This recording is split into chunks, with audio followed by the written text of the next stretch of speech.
दोस्तों क्लास के दौरान एक स्टूडेंट ने अजीब क्वेश्चन पूछ दिया जो हर विद्यार्थी के लाइफ में इस क्वेश्चन को बार बार दोहराते रहता है। क्वेश्चन ये है कि सर पहले मुर्गी आया कि अंडा आया। दूसरा क्वेश्चन ये है कि मुर्गी द्वारा जो अंडा दिया जाता है वो शाकाहारी है या मांसाहारी है।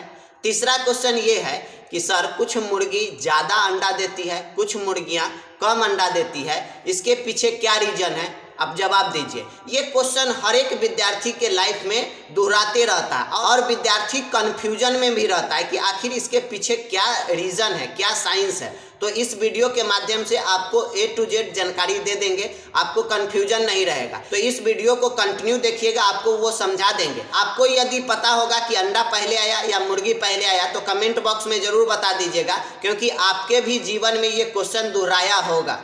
क्या दोहराया होगा ना? तो पता है, कंफ्यूजन में नहीं है तो कमेंट बॉक्स में जरूर बता दीजिएगा।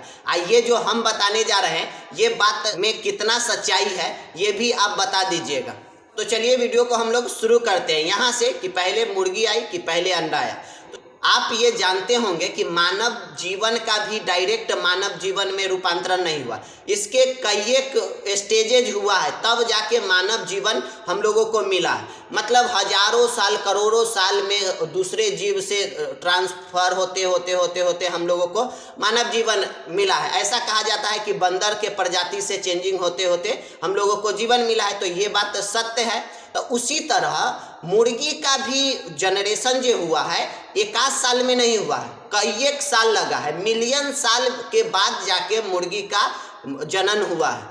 तो पहले बड़ा बड़ा प्रजाति हुआ करता था, उसी प्रजाति के डीएनए के चेंजिंग के कारण धीरे धीरे धीरे धीरे मिलियनों साल बाद चेंजिंग होके एक मुर्गी ही जैसा प्रजाति पाया गया जिसके द्वारा अंडा दिया गया। मुर्गी ही जैसा प्रजाति था जिसके द्वारा अंडा दिया गया था, उसी अंडा से मुर्गी का जनन हुआ। तो आप कह सकते हैं कि मुर्गी जैसा ही प्रजाति के द्वारा अंडा दिया गया, उसी अंडा से मुर्गी का जनन हुआ है। तो ठीक है, तो ये सवाल का जवाब क्लियर हो गया होगा कि पहले धरती पर अंडा आया, उसके बाद उसी अंडा से मुर्गी का निर्माण होते चले गया। कुछ आदमी कहता है कि पहले मुर्गी आए, तो आप ये कह सकते हैं कि मुर्गी ही जैसा प्रजाति था जिसके द्वारा अंडा दिया गया और उस अंडा से मुर्गी का जनरेशन होते चले गया। ये जितना आप बोल रहे हैं इतना जल्दी नहीं हो गया था, करोड़ों साल के बाद धीरे धीरे धीरे धीरे चेंज होके जाके तब मुर्गी में कन्वर्ट हुआ। तो इस सवाल का जवाब क्लियर हो गया होगा। दूसरा बात यह है कि सर मुर्गी द्वारा जो अंडा दिया जाता है वो शाकाहारी है या मांसाहारी है। कुछ लोग का कहना है कि शाकाहारी है, कुछ लोग का कहना है कि मांसाहारी है। अगर अंडा दिया गया है मुर्गी द्वारा तो मांसाहारी, और गाय द्वारा जो दूध दिया गया है वो क्या हो गया, शाकाहारी। ऐसा क्यों? आप कहिएगा अंडा द्वारा तो मुर्गी पैदा होता है, दूध द्वारा तो गाय पैदा नहीं होता है। तो यहाँ भी समझिए कुछ अंडा ऐसा भी है जिसके द्वारा मुर्गी पैदा नहीं किया जा सकता, कुछ अंडा जो है जिसके द्वारा मुर्गी पैदा किया जा सकता है। मुर्गी का दो वैरायटी के अंडा होता है, एक होता है जिसके द्वारा मुर्गी पैदा कर सकते हैं और जिसके द्वारा मुर्गी पैदा नहीं कर सकते। जिस अंडा के द्वारा मुर्गी पैदा कर सकते हैं उसको कहते हैं मांसाहारी अंडा, और जिस अंडा द्वारा मुर्गी पैदा नहीं कर सकते हैं उसको शाकाहारी अंडा के अंतर्गत रख सकते हैं। साइंस के मुताबिक हम बता रहे हैं जितना भी मार्केट में अंडा बिकता है लगभग अंडा वो सब शाकाहारी के अंतर्गत रख सकते हैं, ये में कोई डाउट नहीं है। तो अगला क्वेश्चन है कि सर कुछ मुर्गी ज़्यादा अंडा देती है, कुछ मुर्गी कम अंडा देती है। तो इस सवाल का जवाब आप बहुत ही आसानी से समझ सकते हैं। यदि आप किसान होंगे, गाय भैंस पाले होंगे, तो आप देखिए अमूमन देखे होंगे कि दूध जो गाय ज़्यादा देती है तो जब उसको सेवन वगैरह डलवाते हैं तो उस समय कह देते हैं कि ये प्रजाति के डालिएगा ताकि दूध ज़्यादा दे,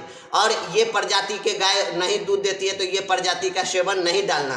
तो आप समझ सकते हैं कि जब गाय का भी चेंजिंग धीरे धीरे होता है तो दूध बेसी देने वाला हो गया। तो उसी तरह से आर्टिफिशियल द्वारा मुर्गी के भी प्रजाति को चुना गया कि किसके द्वारा ज़्यादा अंडा दिया गया। तो ये आर्टिफिशियल तरीके द्वारा मुर्गी के ज़्यादा अंडा देने वाला ये हाई ब्रीडिंग किया गया, जिसके कारण मुर्गी ज़्यादा अंडा देती है और कुछ मुर्गियाँ कम अंडा देती है जो वो अमूमन देहात में पाया जाता है और जिसके द्वारा बिजनेस किया जाता है उसको अपग्रेडिंग किया गया, धीरे धीरे चेंजिंग करके, जिसमें ज़्यादा क्षमता हो गया और उसको थोड़ा आर्टिफिशियल तरीका लगा दिया, जिसके कारण मुर्गियाँ ज़्यादा अंडा देने लगी और कुछ मुर्गियाँ कम अंडा देने लगी। तो ये नेचुरली नहीं है, ये आर्टिफिशियल तरीके द्वारा कुछ मुर्गियाँ के द्वारा ज़्यादा अंडा दिया जाता है, कुछ मुर्गियाँ के कम अंडा दिया जाता है। जिसको अपग्रेडिंग नहीं किए वो कम अंडा देती है और जिसको अपग्रेडिंग कर दिए, थोड़ा सा आर्टिफिशियल तरीका दिमाग लगा दिए तो ज़्यादा अंडा देती है। तो उम्मीद करते हैं सभी क्वेश्चन का जवाब मिल गया होगा। इसमें कितना सच्चाई है आप कमेंट बॉक्स में ज़रूर बता दीजिएगा। फिर मिलते हैं नेक्स्ट वीडियो में किसी नई जानकारी के साथ। Thank you so much, bye bye.